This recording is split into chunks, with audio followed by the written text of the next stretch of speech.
Praise the Lord. दोस्तों, हम आपका स्वागत करते हैं आज सुबह की प्रार्थना में। और ये समय होगा जब हम एक गवाही को सुनेंगे कि किस प्रकार से प्रभु यीशु मसीह ने इनके जीवन में यह अद्भुत आश्चर्य कर्म किया। उसके बाद हम वचन में और प्रार्थना में जाएंगे। आप हमारे साथ में इस प्रार्थना में बने रहिए। प्रभु आपको बहुतायत से आशीषित करेंगे। सबको जय मसीह की।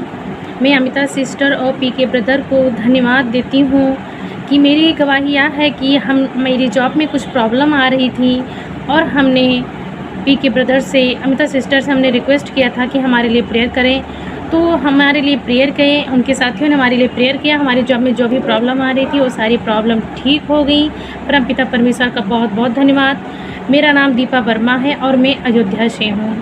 दोस्तों, जिस प्रकार से प्रभु यीशु मसीह ने इनके जीवन में ये कार्य किया, उसी प्रकार से प्रभु आपके जीवन में भी करेंगे। आप भी प्रभु यीशु मसीह से रोज सुबह से हम प्रार्थना कीजिए, प्रभु आपको चंगाई छुटकारा देंगे। आइए हम परमेश्वर के वचन की ओर देखते हैं। और आज मैं आपसे बात करना चाहता हूं आमोस की किताब उसका 9 अध्याय 11 और 13 पद से, जहां पर कुछ इस प्रकार से लिखा है। उस समय मैं दाऊद की गिरी हुई झोपड़ी को खड़ा करूंगा और उसके बाड़े के नाकों को सुधारूंगा और उसके खंडरों को फिर बनाऊंगा और जैसा वह प्राचीन काल में था उसको वैसा ही बना दूंगा। आमीन। दोस्तों, आज सुबह में परमेश्वर का वचन कहता है कि मैं दाऊद के खंडहरों को फिर से बसाऊंगा, उसकी गिरी हुई झोपड़ी को मैं फिर से खड़ा करूंगा, उसके टूटे हुए बाड़ों को मैं फिर से बनाऊंगा। यानी कि परमेश्वर यहाँ पर पुनः निर्माण करने वाला परमेश्वर है। टूटी हुई चीजों को, बिखरी हुई चीजों को फिर से बनाने वाला, उनका पुनः निर्माण करने वाला परमेश्वर है। तो परमेश्वर का वचन कहता है 13 पद में कि ऐसे दिन आएंगे जब मैं सब कुछ नया कर दूंगा, जब मैं उनके परिस्थितियों को बदल दूंगा। हाँ मेरे प्रियो, आज सुबह में मैं आपसे भी कहना चाहूंगा, हो सकता है आपके जीवन में भी ऐसी परिस्थितियां हों जब मानो आप समझ रहे हो कि आपका जीवन भी खंडहरों की तरह टूट कर बिखर गया हो, आपकी शहरपना भी टूट गई हो, आपकी झोपड़ी भी गिर गई हो, मानो इस प्रकार से आपका जीवन हो गया हो। परिस्थितियों में, संकट में, दुख में, बीमारियों में, समस्याओं में आपका जीवन हो। परंतु आज सुबह में परमेश्वर का वचन कहता है कि मैं उन्हें फिर से निर्माण करूंगा। परमेश्वर आपको भी इज़राइलियों की तरह पुनः निर्माण करेगा। आपके जीवन को, आपके परिवार को, आपके भविष्य को परमेश्वर पुनः निर्माण करेगा। क्योंकि इस समय इज़राइली लोग बंधुआई में हैं। तब परमेश्वर का वचन आमोस के पास पहुंचा और आमोस ने इस प्रकार से लोगों से कहा कि परमेश्वर फिर से इज़राइलियों का पुनः निर्माण करेगा, उनके टूटे हुए खंडहरों को परमेश्वर फिर से बनाएगा। दोस्तों, परमेश्वर आज भी पुनः निर्माण करने वाला परमेश्वर है। आपके टूटे हुए खंडहरों को भी परमेश्वर फिर से निर्मित करेगा, पहले से बेहतर उन्हें बना देगा। परमेश्वर आपके टूटे हुए रिश्तों को, परिवार में लड़ाई झगड़ों को दूर करके फिर से मेल मिलाप, प्रेम, आनंद, शांति आपके जीवन में देगा। परमेश्वर आपके परिवार को फिर से निर्मित करेगा, आपके भविष्य का फिर से परमेश्वर निर्माण करेगा। इसलिए आप निराश न होएं, दुखी न होएं, परेशान न होएं, चिंतित न होएं, ये सोचकर कि सब कुछ समाप्त हो गया, जो कुछ आपने बनाया था वो टूट कर बिखर गया। ऐसा न सोचें, इस सोच में न रहें, बल्कि इस सोच में रहें कि जिस परमेश्वर पर आप विश्वास करते हैं वो पुनः निर्माण करने वाला परमेश्वर है। यदि आपने खो भी दिया है तो भी वो फिर से बनाने की शक्ति रखता है, वो फिर से उठाने की शक्ति रखता है, फिर से आशीषित करने की शक्ति रखता है। जरूरत है तो उस पर विश्वास करने की कि आपका परमेश्वर पुनः निर्माण करने वाला परमेश्वर है। 13 पद में लिखा है कि वे दिन आएंगे जब पहाड़ों से दाख मधु टपकेगा। हाँ मेरे प्रियो, और उसके लोग खाकर तृप्त होंगे। वे दिन आएंगे, आपके जीवन में भी ऐसे ही दिन आएंगे जब आपको परमेश्वर बहुतायत से आशीषित करेगा। आपके जीवन की हर एक घटी कमी को वो हमेशा हमेशा के लिए दूर कर देगा। आप उस पर भरोसा रखें, उससे प्रार्थना करते रहें। सो प्रभु आपको आशीष दे। आमीन। आइए हम सब मिलकर परमेश्वर से आज की सुबह में प्रार्थना करें। हम आपको उत्साहित करना चाहते हैं कि आप भी हमारे साथ मिलकर अपने विषयों के लिए, अपने जीवन की समस्याओं के लिए और अपनी परिस्थितियों के लिए और विशेषकर इस महामारी के समय में हमारे साथ मिलकर आप प्रार्थना कीजिए ताकि प्रभु सुनकर आपके जीवन में कार्य करे। सो आइए मिलकर हम प्रार्थना करें। Hallelujah, hallelujah, hallelujah. स्वर्ग में विराजमान अति पवित्र, अति महान परमेश्वर, हमारे राजाओं के राजा, प्रभुओं के प्रभु, एल सद्दाई, एडोनाई, इन्फिनेटिव, एलोहिम, हमारे यीशु प्रभु, हम आपका धन्यवाद करते हैं आज के इस भोर के प्रकाश में, सुंदर सुबह में। प्रभु जी, हम धन्यवादी और आभारी हैं परमेश्वर कि ये समय दिया पिता कि हम आपकी महिमा करें, ये समय दिया कि हम आपकी उपस्थिति में आए पिता, ये समय दिया कि हम मजबूत होकर तेरे सम्मुख बैठे प्रभु जी। हाँ प्रभु यीशु मसीह, हर एक डिस्टर्बेंस को जो दुष्ट की ओर से प्रार्थना में आता है यीशु के नाम से कैंसल आउट करते हैं परमेश्वर।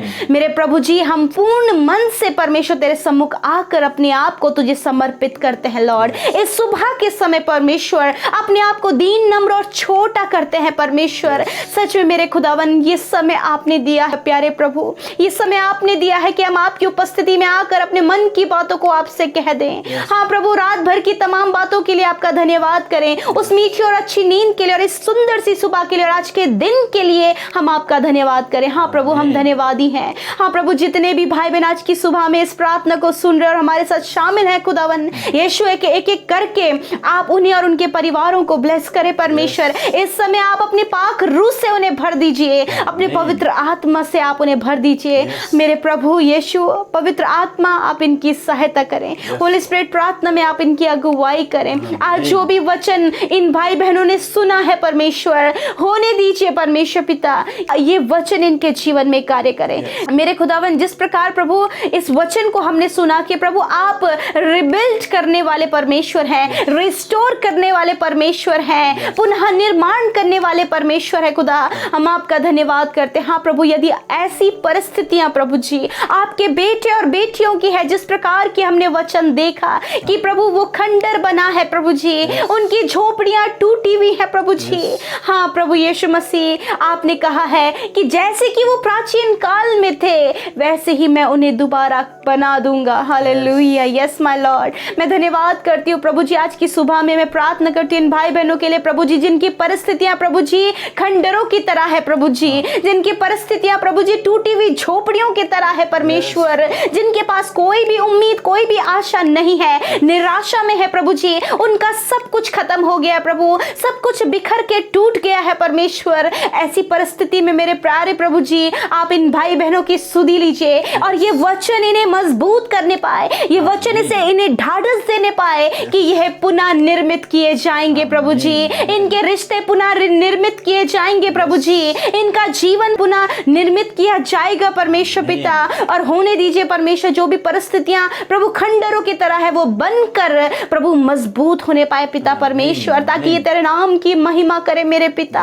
हाँ मेरे परमेश्वर, यदि प्रभु इनके रिश्तों में दरार आकर सब कुछ बिखर गया है प्रभु जी, मेरे खुदा, यदि प्रभु इनके जीवन में ऐसी परिस्थितियां हैं प्रभु, जब सबने इन्हें छोड़ दिया है प्रभु जी, इन्हें धोखा मिला है, इनका नुकसान हुआ है प्रभु, सब कुछ बिखर कर टूट गया है प्रभु, आपसे विनती है कि आप इन्हें रिस्टोर करें प्रभु जी, रिबिल्ड करें परमेश्वर पिता, क्योंकि इन्हें जरूरत है कि आप इन्हें पुनः निर्मित करें परमेश्वर। होने दीजिए हाँ, अपने बेटे बेटियों को, उनकी परिस्थितियों को आप बदल दे परमेश्वर पिता, क्योंकि प्रभु जी आप दुखों को आनंद में बदलने वाले प्रभु हैं खुदा।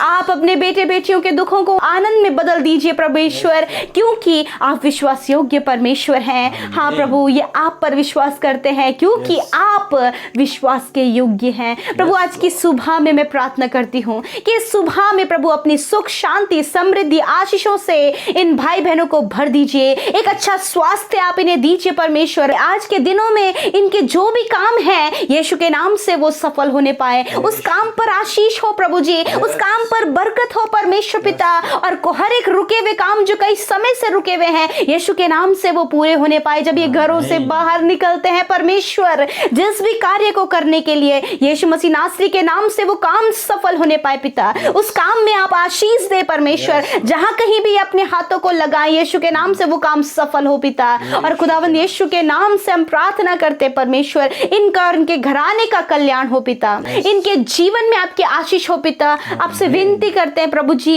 कि यदि प्रभु इनके जीवन में प्रभु जलन और ईर्ष्या की भावना है खुदावन, वे विचार है परमेश्वर, आज की सुबह में हम उन भाई बहनों के लिए प्रार्थना करते हैं खुदा, जिनके अंदर प्रभु जलन की भावना है पिता परमेश्वर। वो इन बातों को अपने जीवन से दूर करना चाहते परंतु वो उन्हें असंभव जान पड़ता है। हम जानते हैं परमेश्वर कि आप इन्हें रिबिल्ड करने जा रहे हैं प्रभु, इन जलन की भावना को, ईर्ष्या की भावना को मिटाने जा रहे हैं परमेश्वर। ये बातें इनके जीवन से नष्ट हो गई हैं प्रभु जी, और आपने इन्हें रिबिल्ड कर दिया है प्रभु जी। ऐसा बनाए कि ये किसी से भी जलन न खाए परंतु अपने समान एक दूसरे से प्रेम करने पाए खुदा। यीशु मसीह जो व्यभिचार में है, गलत कामों में है प्रभु, जिन्हें गलत विचार आते हैं प्रभु जी, दूसरे के बारे में सोचकर प्रभु जी जो गलत विचार और व्यभिचार ये विचारों के द्वारा करते हैं, खुदावंद यीशु के नाम से ये सारा व्यभिचार इनके जीवन से चला जाए परमेश्वर। एक पवित्र जीवन आप इन्हें दे, क्योंकि परमेश्वर आप जो स्वर्ग में है वो पवित्र है परमेश्वर, और आप चाहते आपकी प्रजा पवित्र हो पिता। हाँ परमेश्वर प्रभु, ये इनसे नहीं हो सकता परंतु आपके आत्मा के द्वारा हो सकता। आप इन्हें व्यभिचार से बाहर निकाले और एक पवित्र जीवन आप इन्हें दे परमेश्वर, और इनके गुनाहों को माफ करे परमेश्वर पिता। आज के दिन में हम प्रार्थना करते हैं, जिन भाई बहनों ने आपके राज्य की उन्नति के लिए अपने दान को दिया है, अपने बीज को बोया है पिता, वो नामो नाम फलवंत हो, वो नामो नाम आशीषित हो पिता। खुदावंद यीशु के नाम से 100 गुना मल्टीप्लाई करके आप उनको रिटर्न करे प्रभु जी। उनके खत्ते सदा के लिए भरे रहे, उनके जल के भंडारों पर तेरी आशीष, उनकी कमाई पर तेरी बरकत हो, वो और उनका परिवार निश्चिंत होकर अपनी कमाई को खाने पाए प्रभु। किसी भी डॉक्टर्स में, किसी भी हॉस्पिटल में प्रभु, और किसी भी गलत काम में प्रभु इनकी कमाई न लगने पाए प्रभु जी। जो भी ये मेहनत से कमाते प्रभु, उस पर बरकत हो पिता परमेश्वर। धन्यवाद करते प्यारे प्रभु, आप अपने अपरंपार आशीषें इनके जीवन में खोल दीजिए प्रभु। प्रार्थना है परमेश्वर, आज के दिन में जो बीमार है खुदा, यीशु मसीह के नाम से वो हर प्रकार की बीमारी से छुटकारा पाए। इसी समय हम उन बीमारियों को जो इन भाई बहनों के शरीर में अभी पाई जाती है, जो भी दर्द इनके शरीर में है, यीशु मसीह के नाम से हम आज्ञा देते हैं, निकल जाओ इनके शरीर को छोड़कर। हर प्रकार की बीमारी हम तुम्हें यीशु मसीह के नाम से आज्ञा देते हैं, निकल जाओ यीशु के नाम से। हम तुम्हें अधिकार से डांटते हैं, छोड़ दो इनके शरीर को यीशु के नाम से। ये चंगे हो जाए यीशु के नाम से। शरीर का हर एक ऑर्गन जो बीमार है यीशु के नाम से चंगा हो जाए। धन्यवाद करते हैं, सर के बालों से लेकर पैर के नाखूनों तक प्रभु ये भाई बहन चंगे हो जाए यीशु के नाम से। जो कोरोना वायरस से पीड़ित हैं, यीशु के नाम से वो कोरोना वायरस उनके शरीर से नष्ट हो जाए। इम्यूनिटी पावर को बढ़ाइए प्रभु जी, उन्हें रिकवर करे प्रभु जी, और प्रभु जी वो इस वायरस पर विजय पाए पिता परमेश्वर, और तेरी महिमा करने पाए प्रभु। धन्यवाद कि आपने इन्हें छुटकारा दिया और चंगा किया प्रभु। धन्यवाद करते हैं प्रभु, जो अपनी ड्यूटीज कर रहे हैं प्रभु हॉस्पिटल में, प्रभु आप उन्हें भी सेव करें परमेश्वर पिता। प्रार्थना करते हैं इस बरसात के समय में परमेश्वर पिता, जो भी प्राकृतिक आपदाएं हैं प्रभु जी, प्रभु आपसे विनती है कि प्रभु इस प्राकृतिक आपदा से प्रभु आपके लोगों के किसी भी प्रकार की हानि न होने पाए। प्रभु आप सुरक्षित रखें आप अपने लोगों को पिता परमेश्वर। जहां कहीं भी प्रभु जी प्राकृतिक आपदाएं हो रही है प्रभु, वहां के लोगों के लिए भी हम प्रार्थना करते हैं कि आप उन्हें भी सेव करें, प्रोटेक्ट करें परमेश्वर। उन लोगों की भी आप सुधि लें, उन पर दया करें प्रभु। हम सब कुछ आपके हाथों में देते। जो भाई बहन हमें निरंतर कमेंट करते यीशु के नाम से, हम उनके लिए विनती करते पिता, एक एक प्रार्थना निवेदन का आप आंसर करें प्रभु, आप उनके जीवन में कार्य करें। धन्यवाद पिता। प्रभु हम सब कुछ आपके हाथों में सौंपते हुए इस प्रार्थना विनती को उद्धार करता मसीह यीशु के नाम से मांग लेते हैं। आमीन, आमीन और आमीन।